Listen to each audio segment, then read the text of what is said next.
요즘 제가 계속해서 강조하고 있는 것인데요. 신앙생활은 어떻게 믿는다도 중요하지만 신앙의 대상이 되시는 하나님을 바로 아는 것이 중요하다고 계속해서 말씀을 나누고 있습니다. 그런 차원에서 우리가 그동안 한 두 달에 걸쳐서 하나님의 성품에 대해서 살펴봤습니다. 그래서 우리가 살펴봤을 때 하나님은 공의하신 하나님, 또한 거룩하신 하나님, 또 전지하시고 또 전능하신 하나님, 또 지난주에는 예지하시는 하나님에 대해서 우리가 함께 살펴봤는데요. 근데 여러분, 이런 하나님의 성품이 만약에 하나로 딱 드러난다면 어떤 성품일까요? 그래서 오늘 제목에 나와 있는 것처럼 신실하심입니다. 그래서 이 하나님의 성품들이 여러 가지가 있지만 그것이 한마디로 딱 드러난다면 신실함으로 우리에게 나타나는 것입니다. 자, 그런 의미에서 오늘 본문 9절을 보면 이렇게 말씀하고 있습니다. 그런즉 너는 알라 오직 내 하나님 여호와는 하나님이시면서 신실하신 하나님이라고 말씀하고 있습니다. 이 신실하다라는 단어는요, 히브리어에서는 아만이라고 하는데 어떤 뜻을 갖고 있냐면 믿을만하다, 충성스럽다, 거짓이 없이 진실하다, 안심하고 신뢰하면서 의지할 수 있다라는 뜻을 갖고 주고 있어요. 그래서 구약 성경을 보게 되면 하나님의 신실하심이 잘 나타나고 있는데요. 대표적으로 창세기 15장을 보면 하나님께서 아브라함과 언약을 맺으시죠. 한번 보실까요? 창세기 15장 13절을 보면 여호와께서 아브라함에게 이르시되 너는 반드시 알라 내 자손이 이방에서 객이 되어 그들을 섬기겠고 그들은 400년 동안 내 자손을 괴롭히리니 그들이 섬기는 나라를 내가 징벌할지며 그 후에 내 자손이 큰 재물을 이끌고 나오리라 라고 말씀하십니다. 하나님은 창세기 15장에서 아브라함과 언약을 맺으셔요. 그래서 뭐라고 말씀하시냐면 내 후손이 다른 나라, 구체적으로는 이집트이죠. 거기 가서 쉽게 말해서 노예가 돼서 400년 동안 고생을 할 것이다. 그러나 때가 되면 그들이 나올 텐데 그냥 나오는 것이 아니라 내가 너희 백성들에게 많은 재물을 가지고 나오게 할 것이다 라고 말씀을 하셨습니다. 그 말씀하신 대로 하나님께서 성취하셨죠. 그래서 출애굽기 12장을 보게 되면 이 말씀이 어떻게 성취가 되는지 기록되어 있는데요. 출애굽기 2장 36절에 이렇게 말합니다. 여호와께서 애굽 사람들에게 이스라엘 백성에게 은혜를 있게 하사 그들이 구하는 대로 주게 하심으로 그들이 애굽 사람의 물품을 취하였다라고 말합니다. 그러면서 41절을 보게 되면 430년이 끝나는 그날에 여호와의 군대가 다 애굽 땅에서 나왔은즉이라고 말씀합니다. 그래서 하나님은 아브라함과 또 그 족장들과 맺은 그 언약을 기억하셨다가 400년이 지난 다음에 신실하게 이스라엘 백성들을 다 구원하였다라고 말씀하고 있습니다. 그래서 오늘 본문 7절 말씀을 세번역에서는 좀 더 쉽게 이렇게 말씀하고 있습니다. 주님께서 당신들을 사랑하고 택하신 것은 당신들이 다른 민족들보다 수가 더 많아서가 아니라고 말합니다. 오히려 당신들은 모든 민족 가운데서 수가 가장 적은 민족입니다. 그런데도 주님께서는 당신들을 사랑하셨기 때문에 당신들 조상들에게 맹세하신 그 언약을 지키시려고 라고 말씀하시면서 하나님께서는 신실하게 약속을 지키시는 하나님이었다고 말씀하고 있습니다. 이렇게 신실하게 약속을 지키신 하나님은 요즘 우리가 민수기를 큐티하고 있는데요. 우리가 큐티하면서 보면서 이스라엘 백성들이 광야 생활 가운데 얼마나 하나님께 원망하고 불평하는지를 보지 않습니까? 근데 그럼에도 불구하고 하나님은 계속해서 신실하게 그들을 결국은 가나안 땅까지 인도하는 것을 보게 됩니다. 그래서 하나님께서는 그들이 가나안 땅에 들어가서 하나님 말씀대로 잘 살아가기를 바랬지만 우리가 아는 것처럼 이스라엘 백성들은 가나안 땅에서 하나님 말씀을 지키지 않고 하나님이 그렇게 반대했던 우상 숭배에 빠졌습니다. 그러나 그럼에도 불구하고 하나님은 그 이스라엘 백성들을 버리지 아니하시고 하나님이 택한 백성들이기 때문에 내가 너희를 구원하겠다라는 그 징표로서 임마누엘이라는 언약을 주십니다. 그래서 이사야 7장 14절에 보면 이렇게 말씀하고 있습니다. 그러므로 주께서 친히 징조를 너희에게 주실 것이라 보라 처녀가 잉태하여 아들을 낳을 것이요 그의 이름을 임마누엘이라 하리라고 말씀하고 있습니다. 이 시기는 굉장히 이스라엘이 위기 가운데 있었습니다. 주변에 바벨론과 아수르로 통하여서 침략의 위험 가운데 있었습니다. 그러나 하나님은 아무리 강대국이 있다 할지라도 내가 너희를 버리지 아니하고 내가 너희를 꼭 구원하겠다. 그래서 임마누엘을 약속하셨죠. 근데 여러분 잘 아시는 것처럼 마태복음 1장 23절에 보게 되면 때가 참에 동정녀 마리아의 몸을 통해서 예수님이 탄생하셨는데 그 사건을 이렇게 말씀하고 있습니다. 보라, 처녀가 잉태하여 아들을 낳을 것이요 그의 이름은 임마누엘이라 하리라 하셨으니 이를 번역한즉 하나님이 우리와 함께 계시다 합니다.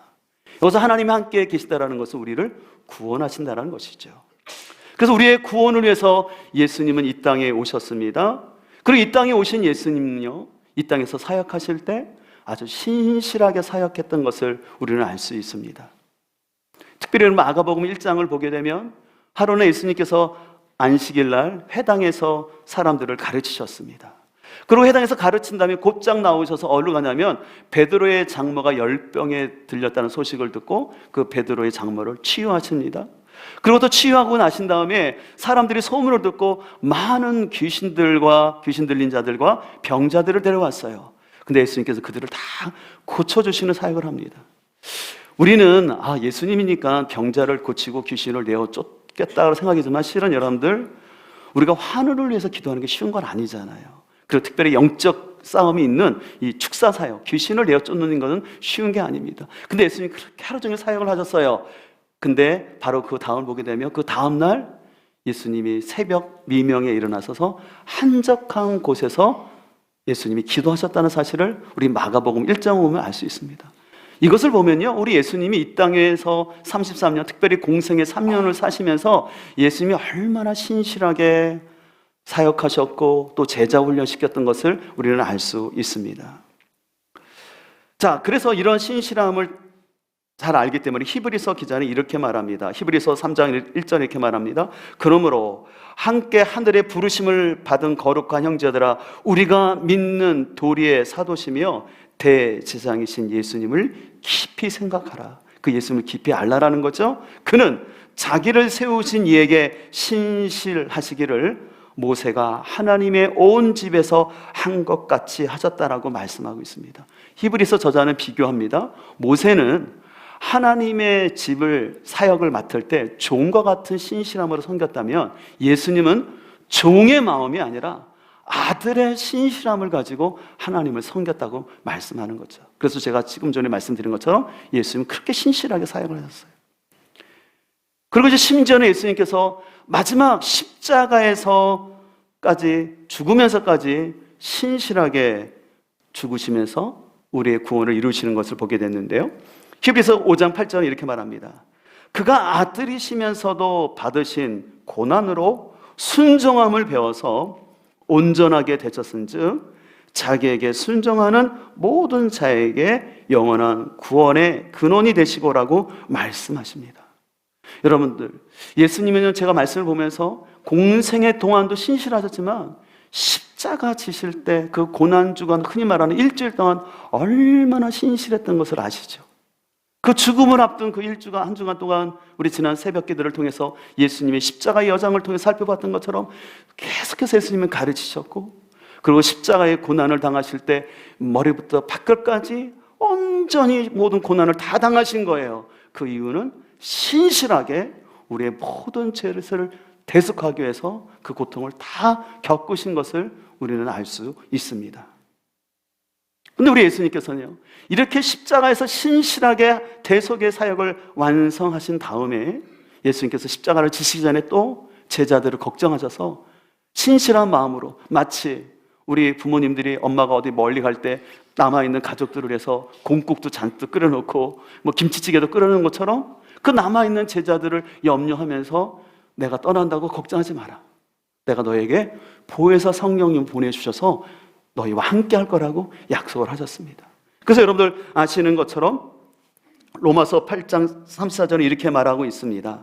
누가 정죄하리요? 죽으실 뿐 아니라 다시 살아나시는 이는 그리스도 예수시니 그는 하나님의 우편에 계신 자요, 우리를 위해서 뭐 하신다고 말씀하십니까?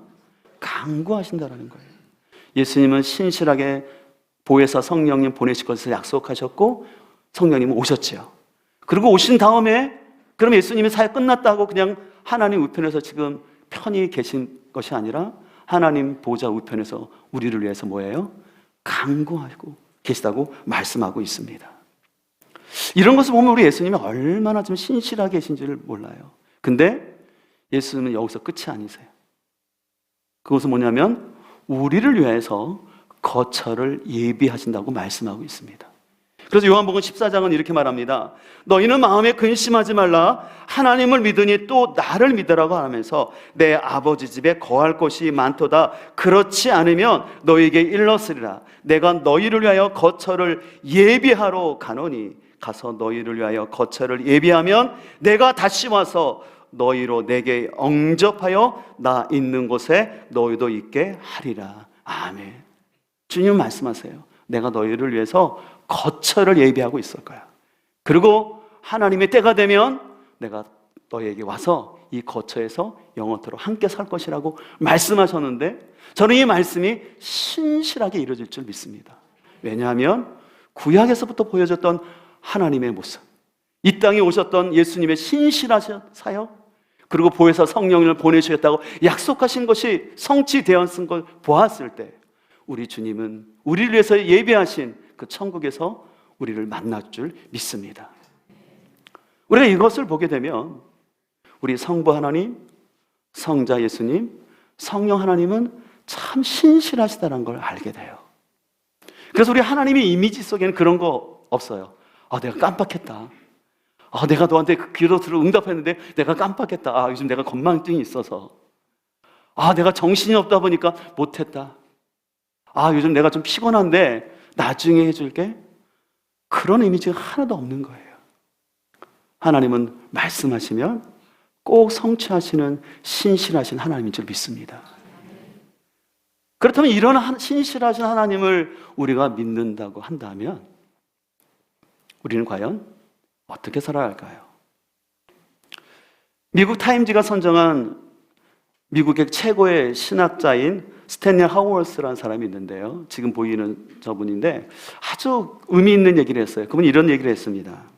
한 사람이 진실한 그리스도인으로 사는 것, 그리고 한 교회가 진정한 믿음의 공동체가 되는 것이 세상을 위해 할 수 있는 최고이자 최선의 공헌이다. 하워스는 이렇게 말하는 것입니다.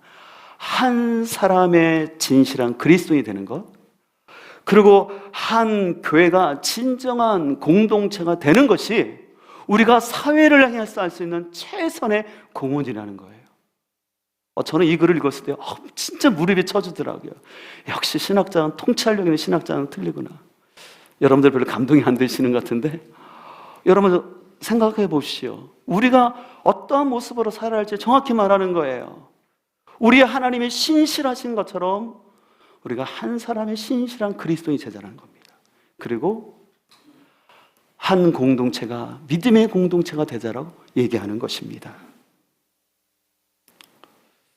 요즘 우리 사회에서는요, 교회를 향한 시선이 또 그리스도인을 향한 시선이 참 곱지 않은 것을 여러분 잘 알 수 있습니다.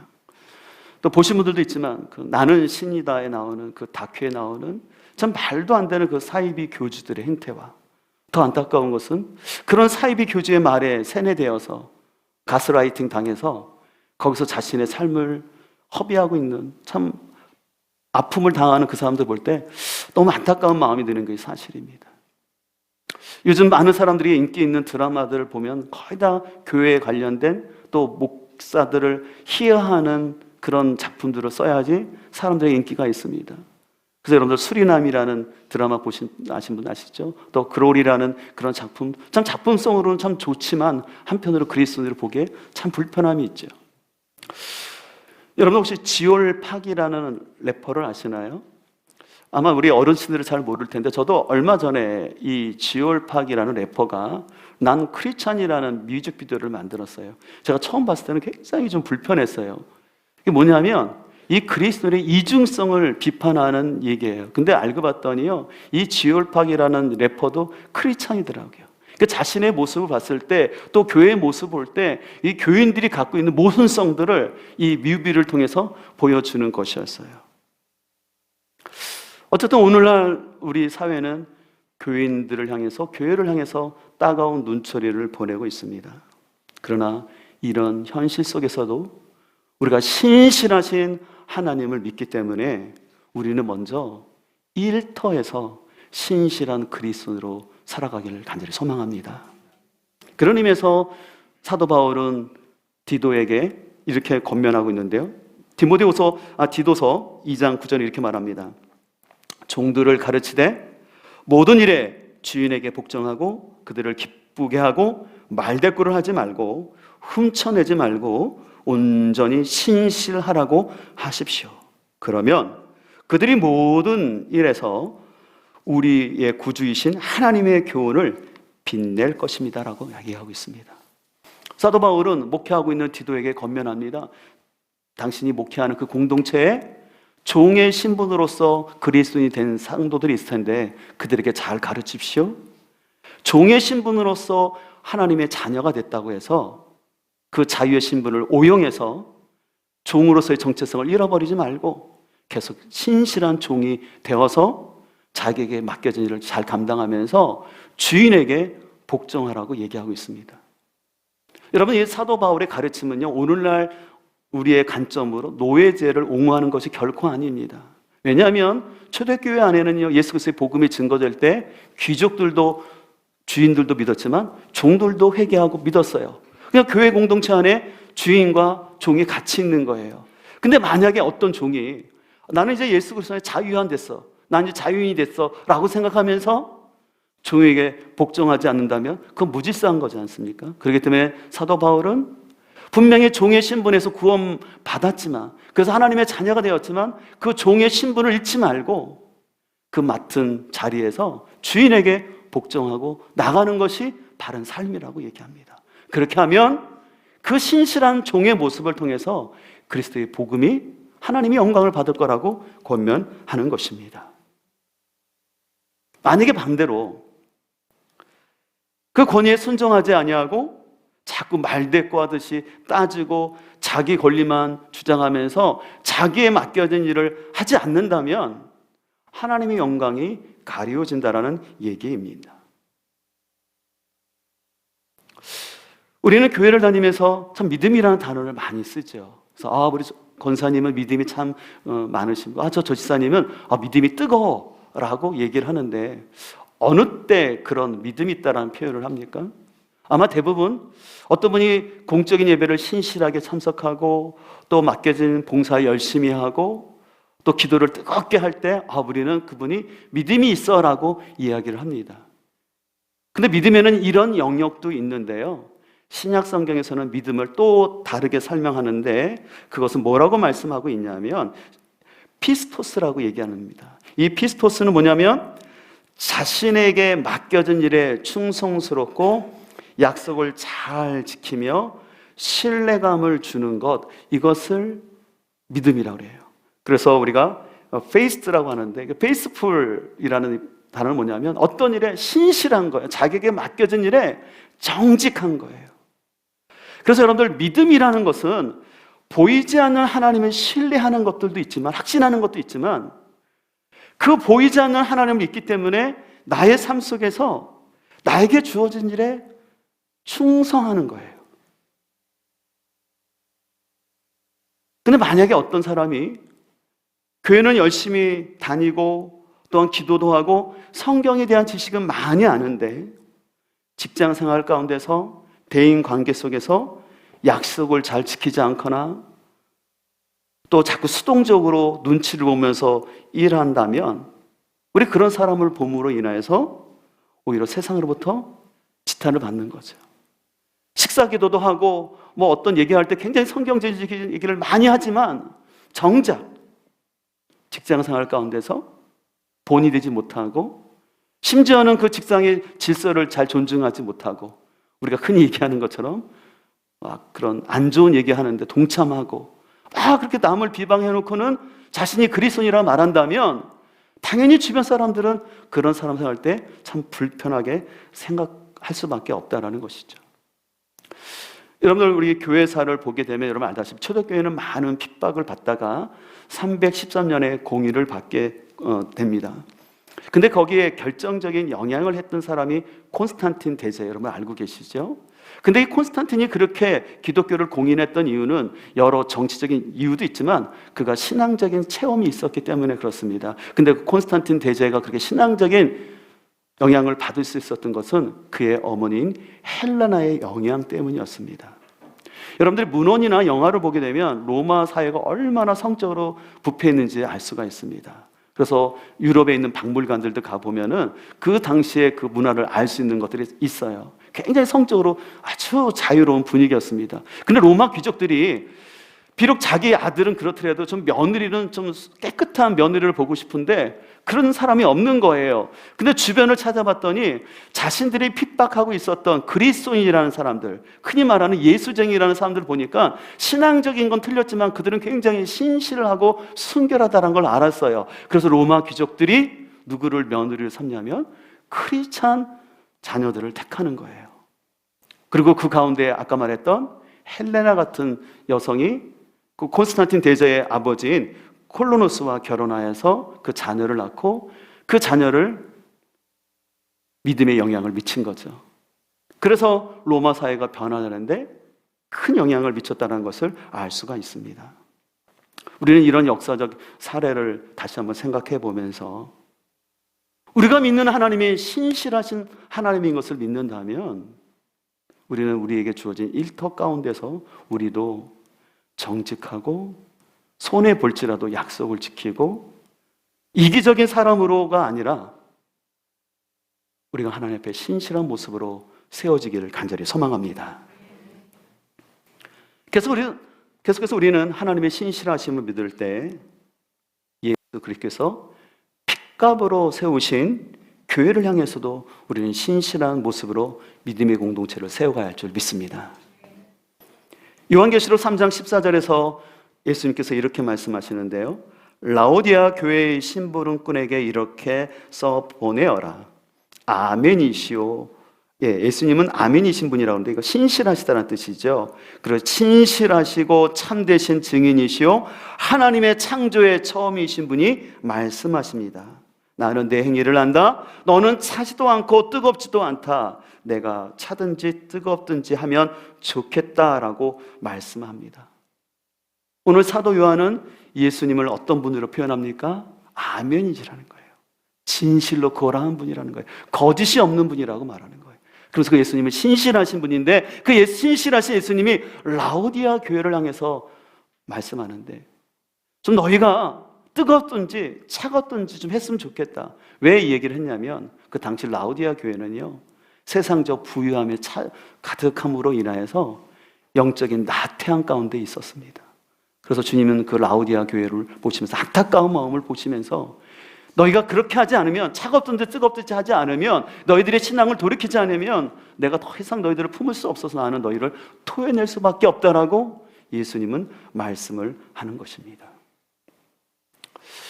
우리가 지금 코로나를 생각지도 않게 3년을 이제 보냈는데요, 이 코로나를 겪으면서 여러 가지 한국교회의 위기들이 있지만 무엇보다 오늘날 한국교회 성도들이 교회를 향한 사랑이 너무나 많이 식어진 반면에 자신을 향한 애착은 굉장히 강화지고 있는 것을 볼 수가 있습니다. 그 장로교 통계에 의하면요, 코로나 기간 동안에 하루에 747명꼴로 교회를 떠나가고 있다고 합니다. 굉장히 우리를 충격을 주는 통계이죠. 하루에 747명꼴로 교회를 안 나오는 사람이 있다는 거죠. 그러면서 이제 가난한 성도가 되는 것이죠. 그 사람들이 하나님 부인하진 않아요. 근데 뭡니까? 하나님 믿지만 나는 교회는 나가지 않겠다라고 얘기합니다. 그래서 나름의 논리를 가지고 얘기합니다. 그러나 우리 주님께서 그렇게 십자가에 죽으시면서 피 흘리면서 우리의 죄를 대속하시면서 세우신 것이 뭐라고 해요? 교회라고. 교회는 예수님의 핏값으로 세우신 곳인데 그 교회가 연약함과 문제가 있다고 해서 그 교회를 사랑하지 않는 것은 결국은 예수 그리스도의 그 십자가의 복음을 욕되게 하는 거라고 말은 하는 것입니다. 나름의 다 이유가 있죠. 어떤 목회자의 문제들, 또 교회에 정직하지 않음, 여러 가지 이유를 대지만 결국은 주님께서 핏값으로 사신 교회에 대한 우리의 세상과 더 나아가서는 신실성, 충실성들이 너무나 약해지고 있는 것이 오늘의 모습입니다. 이런 시대 가운데서 우리는 고린도전서를 통해서 한 가지 배울 수 있는데, 고린도서 1장 8절에 이렇게 말합니다. 사도 바울이 우리 주 예수 그리스도께서 나타나실 때 여러분이 흠잡을 데 없는 사람으로 설 수 있도록 주님께서 여러분을 끝까지 튼튼히 세워주실 것입니다. 하나님은 신실하신 분이십니다.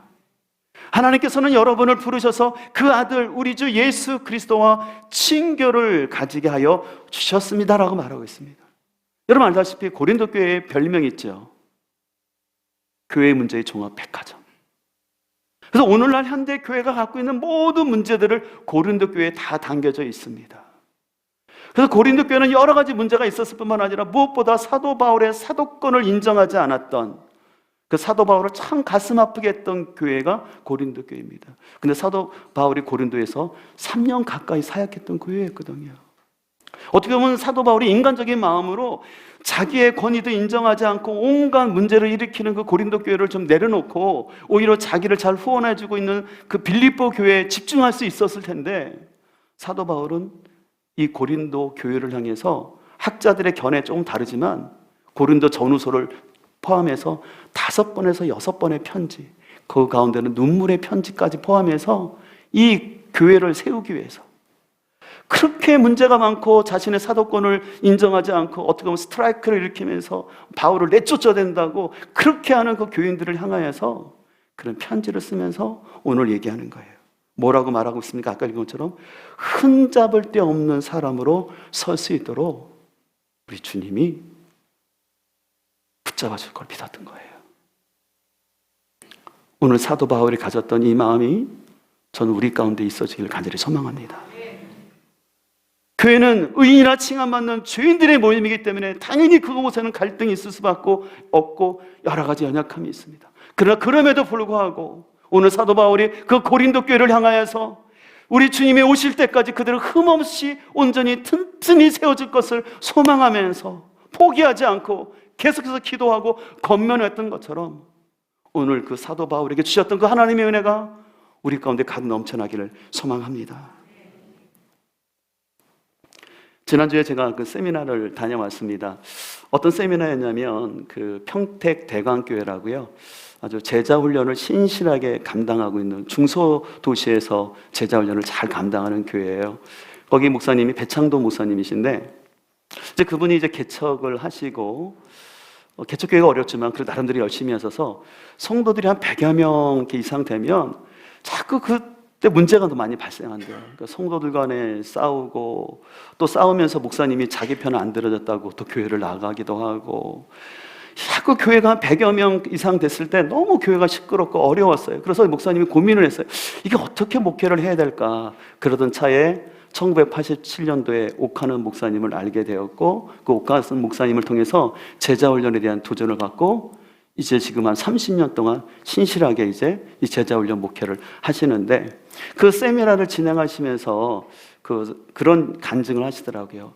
자신이 목회를 하면서 많은 교회에 대한 고민이 있었어요. 그랬을 때 한 번은 꿈을 통해서 예수님이 나타나셨는데 예수님이 너무 야윈 모습으로 나타나셨대요. 그래서 예수님 왜 이렇게 야위셨어요? 라고 했더니 오늘날 교회가 너무 분주한 행사들을 하면서 사람들끼리는 너무 잘 지내는데 나를 무시하고 있기 때문에, 그 안에 내가 없기 때문에 나는 이렇게 야위일 수밖에 없었다라는 얘기를 들었다라는 것입니다. 또 한 번은 예수님을 만나게 되는데 이번에는 예수님이 온통 피멍과 피가 흘리고 있는 거예요. 예수님 왜 그러세요? 라고 했더니 오늘날 교회가 자기 옳음이라는 기준을 가지고 수없이 싸우고 있는 모습들로 인하여서 내 몸은 이렇게 피를 흘릴 수밖에 없었다라고 얘기를 하는 것이었습니다. 실은 배창도 목사님도 모태신앙이었거든요. 그분은 어려서부터 장로교 출신이신데 교회에서 수많은 싸운 모습을 보면서 자기는 당신께서는 목회를 안 하려고 하셨다 하더라고요. 어린 시절에 상처가 너무 커서. 교회에서 싸우고 심지어는 목사님 설교 못하도록 멱살을 떼어놓고 목사님을 밀어가지고 목사님 코피가 나는 그 모습을 본 자기로서는 목회에 전혀 마음이 없었대요. 그러나 하나님의 은혜가 있어서 목회를 하는데 그 목사님 고민이 있었대요. 자기 볼 땐 이 사람들 변할까?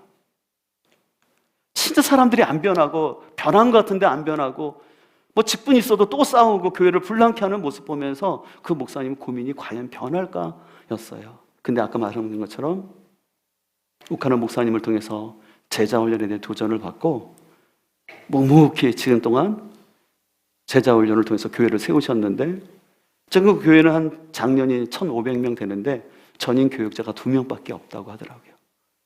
그 모든 이들을 신실한 평신도 사역자들이 세워져서 섬기고 있어요. 저희 갔을 때도 진짜 거기 성도들이 아주 신실하게 섬겨주셔서 참 많은 은혜를 받고 왔는데요. 저는 그 목사님의 얘기를 들으면서 다시 한번 저희 목회를 뒤돌아보면서 진짜 주님 앞에 신실한 제자를 세우는 일에 저희 남은 모든 시간을 온전히 드려야 되겠다는 결단을 하게 되었습니다. 우리의 힘으로는 부족하지만 우리 주님이 신실하게 제자들을 세우시고 그들과 함께 하시고 기도하시고 전도의 본을 보여주신 것처럼 우리도 부족하지만 주님이 핏값으로 사신 교회를 사랑하면서 교회를 사랑한다는 것은 결국 성도를 사랑하는 거 아니겠습니까? 건물을 사랑하는 게 아니지 않습니까? 나와 안 맞더라도, 나와 틀리더라도, 기질이 안 맞더라도 그리스도의 몸이기 때문에 함께 보듬어가면서 신실한 제자가 될 때, 그래서 그 교회가 온전한 믿음의 공동체가 될 때 우리는 세상을 향해서 최상의 공헌을 하게 될 줄 믿습니다. 그 소망하는 것은 우리 모두 직장과 일터에서 우리 먼저 신실한 그리스도인으로 세워지길 소망합니다. 왜 당신 게 바보처럼 그렇게 상하냐고, 왜 당신 그렇게 뒤처지냐고 그런 말 들을지라도요, 내가 승진해서 늦고 여러분이 연봉이 조금 적을지라도 그리스도인답게 우리의 양심을 지키며 살아갈 수 있는 힘이 부어지길 소망합니다.